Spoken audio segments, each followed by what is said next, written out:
Welcome বন্ধুরা, HB goat ফার্মে আপনাদেরকে স্বাগত। একটা গোট ফার্মকে সাকসেসফুল করতে গেলে আর ফার্মের ছাগলের সুস্বাস্থ্য বজায় রাখতে গেলে আমাদের যে যে জিনিসগুলো দরকার সেগুলো অবশ্যই করতে হবে।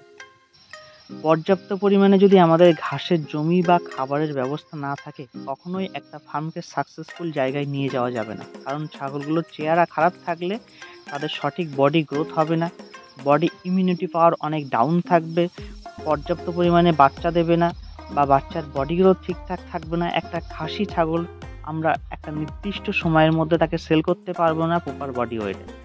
আমাদের ফার্ম করার একটাই উদ্দেশ্য, আমরা যেন আমাদের ফার্মের কোনো প্রোডাক্ট অর্থাৎ কোনো ছাগলকে যতটা সম্ভব বেশি দামে বিক্রি করতে পারি, সেটাই হচ্ছে একটা খামারের সাফল্য।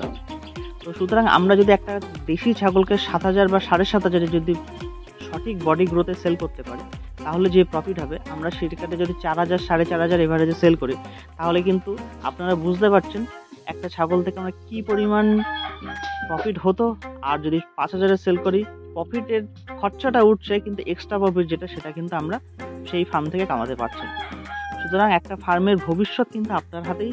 আপনি প্রপার খাবার সেট আপ, তাদের বডি মেনটেন এগুলো ঠিক রাখতে হবে, ঘাসের জমিও রাখতে হবে, না হলে চারণভূমির ব্যবস্থা থাকতে হবে, তাহলেই কিন্তু এটা সম্ভব। তাহলেই অনেক বন্ধু মনে করেন যে ফার্ম করছে কিন্তু লস হয়ে যাচ্ছে। লস কোথায় হচ্ছে? আপনিও ছাগল বিক্রি করছেন, আমিও বিক্রি করছি। আপনি যেটা 4,500-এ বিক্রি করছেন, আমরা সেটা 7,500-এ বিক্রি করছি। পার্থক্য শুধু এখানে।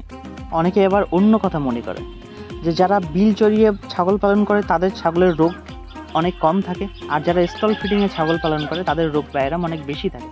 কিন্তু এটা যেমন সত্য, কিন্তু সেই সত্যকে পাল্টাতে গেলে বিলে উন্মুক্ত চারণভূমিতে যখন খায়, তাদের যে অপরিসীম খাবার, সেই অপরিসীম খাবারের ব্যবস্থা যদি আপনার স্টল ফিডিংয়ে থাকে, তাহলে দেখবেন চারণভূমির মতো থেকেও অনেক শক্ত সামর্থ্য আপনার ছাগলের বডি ইমিউনিটি পাওয়ার থাকছে বা বডি গ্রোথ থাকছে। আর আপনি প্রফিটও মাঠ চড়িয়ে ছাগল পালনের থেকে অনেক বেশি পাচ্ছেন। আর স্টল ফিডিংয়ে সবসময় কিন্তু আপনার টাইম সেভ হবে।